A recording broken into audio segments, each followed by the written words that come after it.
Okay, here's the book. I wasn't able to flip it around in the same video, so I'll send you both videos. The Puppy Who Wanted a Boy by Jane Thayer, illustrated by Lisa McHugh. Here we go. The Puppy Who Wanted a Boy. One day, Petey, who was a puppy, said to his mother, who was a dog, "I'd like a boy for Christmas." His mother, who was a dog, said she thought he could have a boy if he was a very good puppy. He's pretty cute looking. So the day before Christmas, Petey's mother asked, "Have you been a very good puppy?" "Oh, yes," said Petey. "I didn't frighten the cat." "You didn't?" asked Petey's mother. "Well, I just frightened her a little," said Petey. "And I didn't chew any shoes." "Not any?" said his mother. "Whoops." "Well, just a teeny weeny chew," said Petey. "And I remembered, well, almost always remembered to bark when I wanted to go out." "All right," said his mother. I think you've been good for such a little dog. I will go out and get you a boy for Christmas."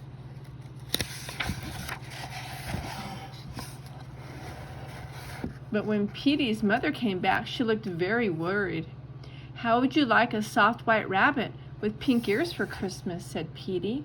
She said to Petey. "No thanks," said Petey. "Don't you want a lovely canary?" "I'd like a boy," said Petey. "How about some guppies?" said Petey's mother. "I just want a boy," said Petey. "Petey," said his mother at last, "there are no boys to be found." "No boys?" cried Petey.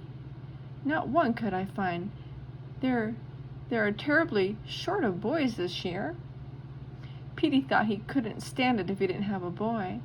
Finally his mother said, "There now, there must be a boy somewhere. Perhaps you could find some dog who would give his boy away." That's a great idea. "Do you think I could?" asked Petey. "It wouldn't hurt to try," said his mother. So Petey started off. It wasn't long before he saw a collie racing with a boy on a bicycle. Petey trembled with joy. "If I had a boy on a bicycle," said Petey to himself, "I could run like anything. I'll take a little run right now, and I'll ask the collie politely if he'll give his boy away."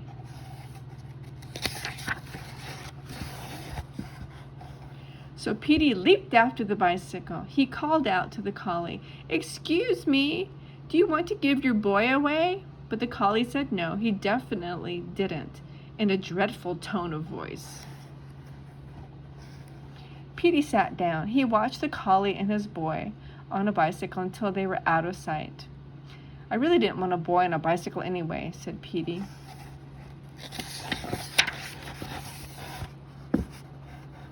After a while, he saw a setter playing ball with a boy.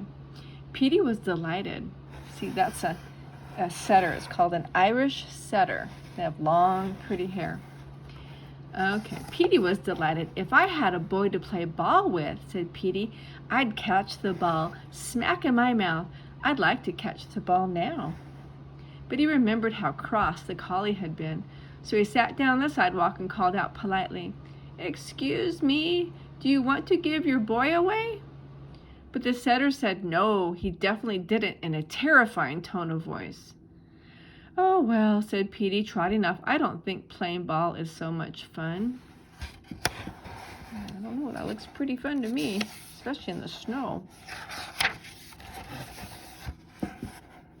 Soon Petey came to a bulldog sitting in a car with a boy.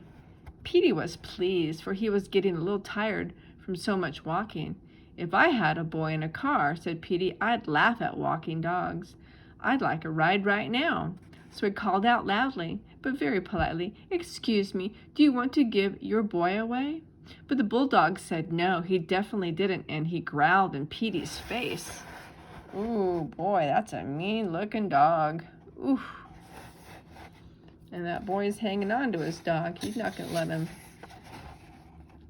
let his dog give him away. Uh-oh, said Petey. He hurried behind a house and stayed there until he saw the bulldog and his boy drive away. Well, who wants to go riding in a car? Not me, said Petey, coming out from behind the house. He thought he would just rest a while, though. He had come a long way for such a little dog. He was limping a bit when he started off again. After a while, he met a Scotty, walking with his boy and carrying a package in his mouth. That's called a Scotty. See, that's what a Scotty dog looks like. And here's the boy, and there's Petey back there. Now that is a good kind of boy, said Petey. If I had a boy to take walks with and carry packages for, there might be some dog biscuits or cookies in the package. I would like a cookie right now. He hadn't had any lunch. But he remembered how cross the collie and the setter and the bulldog had been, so he stayed across the street and shouted at the top of his lungs, but polite as could be, "Excuse me, do you want to give your boy away?"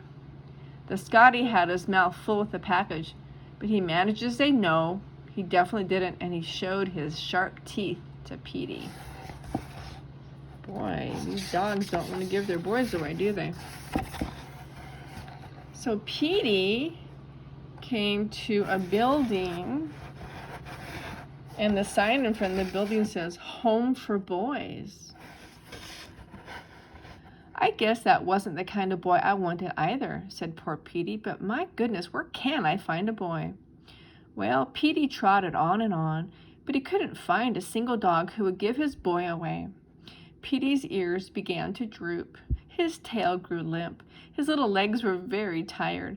My mother was right, he thought. There isn't a boy to be found.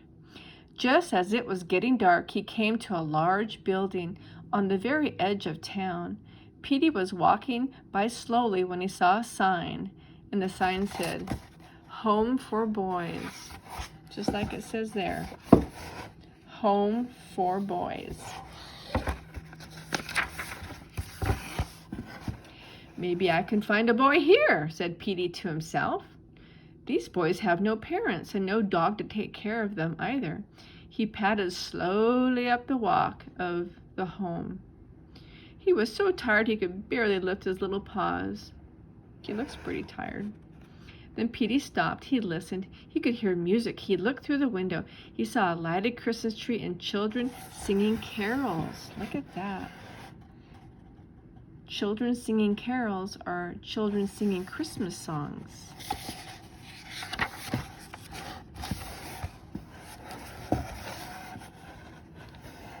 Then Petey saw something else. On the front steps of the building, all by himself, sat a boy. He was not a very big boy, and he looked lonely. Aww. Petey gave a glad little cry. He forgot about being tired. He leaped up and landed in the boy's lap. Sniff, sniff went Petey's little nose. Wag, wag went Petey's tail. He kissed the little boy with his warm, wet tongue. How glad the boy was to see Petey. He put both his arms around the little dog and hugged him tight. Oh boy, I think Petey found one. Then the front door opened and a lady looked out. "Why, there you are, Ricky," she said. "What is our newest boy doing out here all alone? Come on in and sit near the Christmas tree." Petey sat very still. The boy sat still. The boy looked up at the lady and down at Petey. Petey began to tremble. Would the boy go in and leave him? "I'm not alone," said the boy. "I've got a puppy." "A puppy?" The lady came out and looked at Petey in surprise. "Can he come too?" said the boy. "Why," said the lady, "you're a nice little dog. Wherever did you come from? Yes, bring him in." Oh, how wonderful. Oh, look at this picture. Look at all these boys who live in a home that don't have any parents to take care of them. And it looks like they didn't have a dog either. "Come on, puppy," cried the boy. In they scampered. A crowd of boys was playing around the Christmas tree. They rushed at Petey. They picked him up and petted him. Petey wagged his tail. He wagged his fat little body. He frisked about and licked every one of those boys. Oh boy, what a nice Christmas present those boys are getting. Look at that. Oh, they're going to give him something to eat. Can we keep him, said one. Can we give him some supper, said another. Can we fix him a nice warm bed, said a third. We will give him some supper and a nice warm bed, said the lady, and tomorrow we will find his mother and see if she'll let him stay. Oh boy. Petey knew his mother would let him stay. She knew how much he wanted a boy, but won't she be surprised, said Petey to himself with a happy little grin, when I tell her I got 50 boys for Christmas. The end. Aww. Hey, Petey. Well, okay, I'm going to turn my whole camera around. Maybe you'll get me in there. Okay, girls, I love you. Hope to see you soon, and you be good girls for your mommy and daddy, and I love you very much. Bye-bye.